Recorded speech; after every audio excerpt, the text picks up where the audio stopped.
Hello everyone. तो हमारे judiciary gold channel में आपका स्वागत है। और इस वीडियो में हम लोग अगेन एक इंटरेस्टिंग टॉपिक और इंपॉर्टेंट टॉपिक डील करने वाले हैं। कंसेप्ट है प्रीसेप्ट्स। ठीक है, अगेन ये एक इंपॉर्टेंट टॉपिक है। प्री, मेंस, इंटरव्यू, तीनों जगह इसका रूल है। देखो, सेक्शन बड़ा छोटा सा है, सेक्शन में कुछ बहुत ज्यादा नहीं है।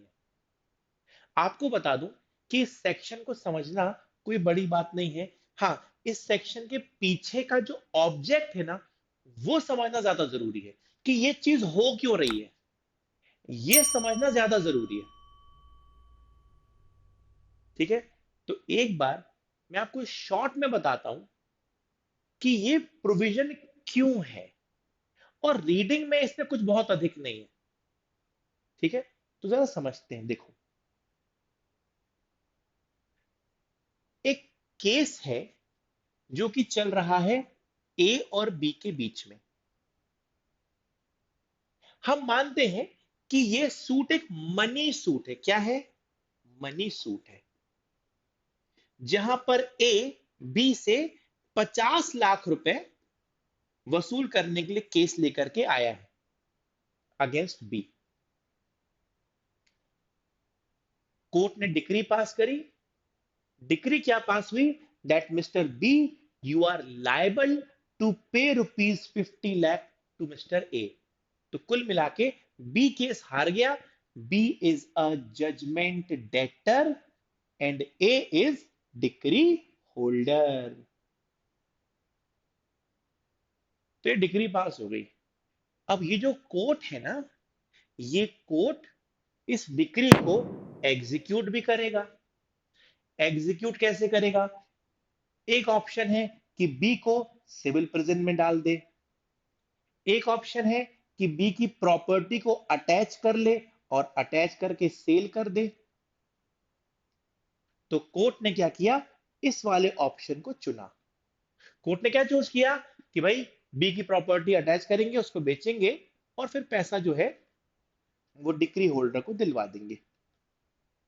अब अगली बात, ये सारे कंसेप्ट है जो कि आपको पहले से पता होगा, नहीं हो तो अपन डिस्कस कर रहे हैं कि जब कोई भी कोर्ट डिक्री एग्जीक्यूट करता है और उसने ये डिसाइड किया है कि प्रॉपर्टी को अटैच करेंगे, उसको बेचेंगे। What is attachment? अटैचमेंट का मतलब होता है कोर्ट जजमेंट डेटर की उस पर्टिकुलर प्रॉपर्टी को अपने कंट्रोल में लेगा और कंट्रोल में लेने के बाद बेचेगा। बेचने के बाद पैसा मिलेगा, वो उससे ए का पेमेंट हो जाएगा। बट इसके लिए जरूरी है कि ये प्रॉपर्टी इस कोर्ट के जुडिक्शन में होनी चाहिए। कोर्ट कभी अपने जुडिक्शन के बाहर की प्रॉपर्टी अटैच नहीं कर सकता। ये तय बात है।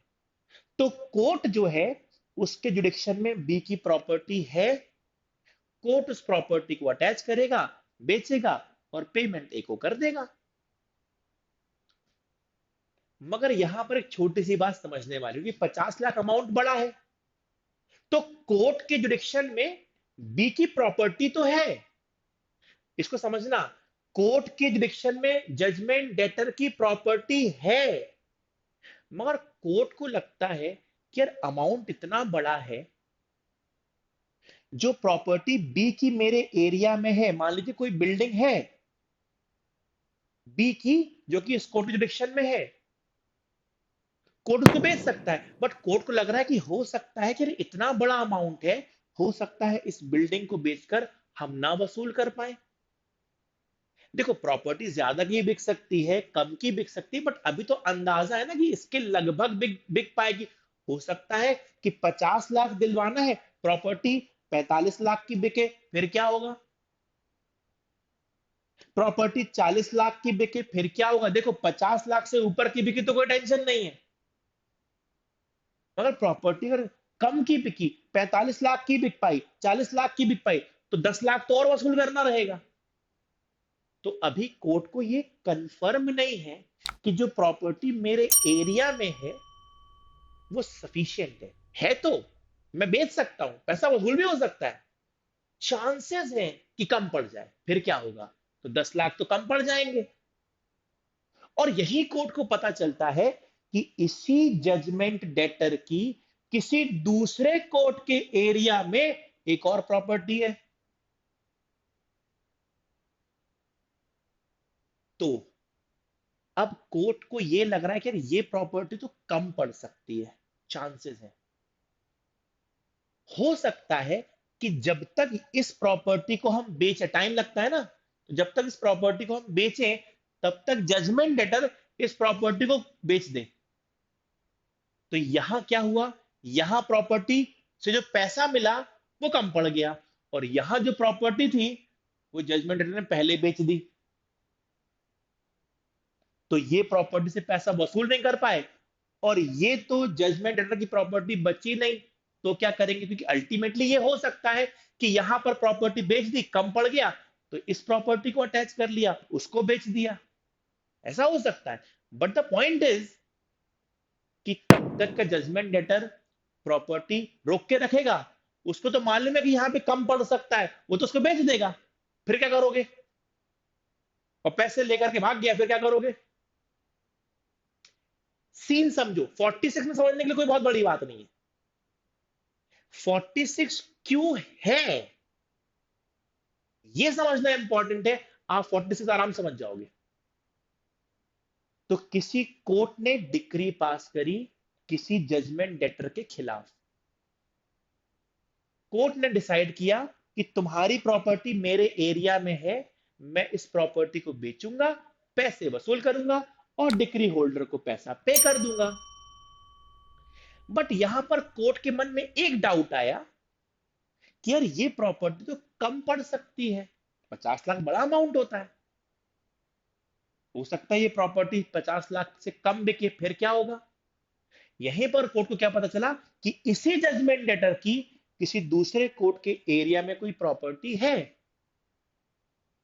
बट कोर्ट को यह भी लग रहा है कि जब तक इस प्रॉपर्टी के खिलाफ मैं एक्शन लूंगा तब तक तो जजमेंट लेटर इस प्रॉपर्टी को बेचकर पैसा लेकर भाग जाएगा, फिर क्या करेंगे हम। तो यहां पे रोल आता है प्रीसेप्ट्स का। अब पता क्या होगा, ये जो कोर्ट है ना जिसने डिक्री पास करी है, ये कोर्ट इस दूसरे कोर्ट से बोलेगा, एक ऑर्डर देगा कि सर मेरे कोर्ट में एक जजमेंट डेटर है, मैं उसके खिलाफ डिक्री का एग्जीक्यूशन कर रहा हूं, उसकी प्रॉपर्टी मेरे एरिया में है, मैं बेच करके वो पैसा वसूल कर सकता हूं, मगर हो सकता है, चांसेस है कि आपके एरिया में जो इस जजमेंट डेटर की प्रॉपर्टी है हमें उसकी आवश्यकता पड़ जाए, इसलिए आप एक काम करो, इस प्रॉपर्टी को ना अटैच कर लो, अभी अटैच कर लो। याद रखना, इस कोर्ट ने डिक्री ट्रांसफर नहीं करी कि आप एग्जीक्यूट करो, नहीं, एग्जीक्यूशन यही कर रहा है, यही प्रॉपर्टी बेचेगा, यही वसूल करेगा, सब ये करेगा। बट ये तो अपने एरिया की प्रॉपर्टी इस्तेमाल कर सकता है ना, कम पड़ गई तो। सिंपल सी बात बोलूं, एक होता है ना कि बोलते रिजर्व में रख लो, तो पता, ये कोर्ट दूसरे कोर्ट को बोलेगा कि सर मेरे कोर्ट का जो जजमेंट लेटर है उसकी प्रॉपर्टी आपके एरिया में, आप उस प्रॉपर्टी को अटैच करके रख लो। होगा क्या, अगर ये बिल्डिंग मैंने बेची, पैसा वसूल हो गया, मैंने डिक्री होल्डर को पैसा दिलवा दिया, ये रिलीज हो जाएगी, अपने आप रिलीज हो जाएगी प्रॉपर्टी ना, क्योंकि मेरा तो पर्पस पूरा हो गया, पैसा मिल गया डिक्री होल्डर को। मगर सर मान लो कम पड़ गया, तब फिर मैं डिक्री आपको ट्रांसफर करूंगा फॉर एग्जीक्यूशन, और फिर आप उस प्रॉपर्टी को बेच करके डिक्री बाकी बचे हुए एग्जीक्यूट करवा लेना। तो कोर्ट ने क्या किया, इस कोर्ट ने, जिस कोर्ट ने डिक्री पास करी थी, ये कोर्ट दूसरे कोर्ट को, वो दूसरा कोर्ट जिस दूसरे कोर्ट के एरिया में जजमेंट डेटर की प्रॉपर्टी है, उसे एक ऑर्डर दे रहा है कि सर आपके एरिया में जो मेरे कोर्ट के जजमेंट डेटर की प्रॉपर्टी है आप उसको अटैच कर लो। बस यही ऑर्डर प्रीसेप्ट कहलाता है। आप जब 46 पढ़ोगे ना तो उसमें लिखा हुआ है कि एक कोर्ट दूसरे कोर्ट से कहता है कि उसके एरिया में जो जजमेंट डेटर की प्रॉपर्टी है उसे अटैच कर लो, ये ऑर्डर प्रीसेप्ट कहलाता है। तो ये तो वहां ही लिखा हुआ है, पॉइंट तो वो तो इजी बात हो गई, मगर समझना ये है कि कोई कोर्ट किसी दूसरे कोर्ट को ये कह क्यों रहा है कि आप प्रॉपर्टी अटैच कर लो। भाई प्रॉपर्टी तो मेरे एरिया में है, मैं तो एग्जीक्यूशन करवा ही रहा हूं, कोई कमी हो सकती है। तो इस परिस्थिति से जूझने के लिए अगर ये प्रॉपर्टी कम हो गई, तब हमें इस प्रॉपर्टी की आवश्यकता पड़ सकती है। आप उसको अभी से अटैच कर लो, जिससे कि जजमेंट डेटर इस प्रॉपर्टी को ट्रांसफर ना कर पाए। अगर इसी प्रॉपर्टी से एग्जीक्यूशन हो गया, well and good, attachment release कर देंगे। और इससे अगर नहीं हो पाया, फिर मैं डिक्री आपके पास ट्रांसफर करूंगा, आप एग्जीक्यूशन कर देना, उस प्रॉपर्टी को बेच देना। इसलिए प्रीसेप्ट इशू किया जाता है एक कोर्ट के द्वारा दूसरी कोर्ट को कि आप इस प्रॉपर्टी को अटैच करके रख लो। सिंपल शब्द में बोलूं, एग्जाम में शब्द यूज मत करना, बट आपको समझाने के लिए बता रहा हूं कि रिजर्व में रख लिया यार। डिक्री में एग्जीक्यूशन करवा रहा हूं, सब कुछ मैं कर रहा हूं, बट दूसरे कोर्ट के एरिया की जो प्रॉपर्टी है मैंने रिजर्व में रख ली। अगर आवश्यकता पड़ी तो मैं यूज कर लूंगा, वरना नहीं करूंगा, आवश्यकता नहीं पड़ी तो। और देख लो, यही जो है यहां पर लिखा भी हुआ है, प्रीसेप्ट्स क्या होते हैं, upon the application of the decree holder. Decree holder एक एप्लीकेशन देगा कोर्ट को, the court which has pass the decree, जिस कोर्ट ने डिक्री पास करी, एग्जांपल याद रख लो, कोर्ट वन है जिसे डिक्री पास करी है, उस कोर्ट को डिक्री होल्डर एप्लीकेशन दे रहा है। क्या एप्लीकेशन दे रहा है, देखो, मैं whenever it thinks fit issue a precept, जिस कोर्ट ने डिक्री पास करी है वो कोर्ट प्रीसेप्ट इशू कर रहा है, वो कोर्ट दूसरी कोर्ट को एक आदेश दे रहा है, एक ऑर्डर दे रहा है। ये ऑर्डर तो प्रीसेप्ट है, और ये ऑर्डर है क्या, देख लो, to any other court which would be competent to execute such decree. किस कोर्ट को प्रीसेप्ट इशू कर रहा है, एक ऐसे कोर्ट को जो कि डिक्री का एग्जीक्यूशन करने के लिए कॉम्पिटेंट है। और ये ऑर्डर क्या है, to attach any property belonging to judgement debtor and specified in the precept. इस प्रीसेप्ट में, इस ऑर्डर में जो प्रॉपर्टी मेंशन करी हुई है ना, जजमेंट डेटर की है, सर आप उसको अटैच कर लो। ये ऑर्डर दिया इस कोर्ट ने जिसने डिक्री पास करी दूसरे कोर्ट को, जिस कोर्ट की जुरिडिक्शन में जजमेंट डेटर की प्रॉपर्टी है और ये डिक्री एग्जीक्यूट करने के लिए कॉम्पिटेंट कोर्ट है। तो यहां तो सिंपल सी बात लिखी है, बट ये जो मैंने आपको समझाया वो पर्पज है कि भाई अल्टीमेटली ये ऑर्डर इशू ही क्यों हो रहा है। इशू इसलिए हो रहा है क्योंकि जिस कोर्ट ने डिक्री पास करी है वो एग्जीक्यूट कर रहा है, प्रॉपर्टी बेचेगा, पैसा वसूल करेगा, सब कुछ कर सकता है, प्रॉपर्टी उसके एरिया में भी है। कम पड़ गया तो पहले इस कोर्ट से बोल दिया अटैच कर लो, जरूरत पड़ेगी तो यूज कर लेंगे, फिर मैं डिक्री ट्रांसफर करूंगा आपके पास, आप एग्जीक्यूशन कर देना, प्रॉपर्टी बेच देना। और जरूरत नहीं पड़ी, इसी प्रॉपर्टी से सब सेटिस्फाई हो गया, अटैचमेंट रिलीज हो जाएगा। ये पर्पस होता है प्रीसेप्ट इशू करने का। अब आप बोलोगे कि सर एक बार प्रीसेप्ट जारी हुआ तो वो वाला कोर्ट क्या करेगी, प्रॉपर्टी को अटैच कर लेगी, प्रॉपर्टी को अटैच कर लेगी वो वाली कोर्ट। सर ये अटैचमेंट कब तक चलता रहेगा, 2 महीनों तक। प्रीसेप्ट इशू हुआ, प्रॉपर्टी अटैच हुई, इस प्रीसेप्ट के तहत जो अटैचमेंट हुआ है प्रॉपर्टी का, ये 2 महीने तक वैलिड रहेगा। सर 2 महीने के बाद रिलीज हो जाएगा, एंड हो जाएगा, हाँ हो जाएगा। सर क्या बढ़ाया जा सकता है, 2 महीने से ज्यादा हो सकता है, हाँ हो सकता है, 2 कंडीशन में। जिस कोर्ट ने प्रीसेप्ट इश्यू किया था वही समय बढ़ा दे, जिस कोर्ट ने प्रीसेप्ट इश्यू किया था वही समय बढ़ा दे तो समय बढ़ जाएगा, 2 महीने से ज्यादा अब समय बढ़ जाएगा। दूसरी कंडीशन, उस प्रॉपर्टी की आवश्यकता पड़ गई तो बढ़ जाएगा। प्रॉपर्टी की आवश्यकता पड़ना क्या, कि उस पिछली वाली कोर्ट से जिसने डिग्री पास करी थी, डिग्री यहां पर ट्रांसफर हो गई एग्जीक्यूशन के लिए, तो समय बढ़ जाएगा। देख लो लिखा हुआ है, the court to which a precept is sent shall proceed to attach the property. जिस भी कोर्ट को प्रीसेप्ट भेजा गया है वो प्रॉपर्टी को अटैच कर लेगी in the manner prescribed in regards to the attachment of the property in execution of decree.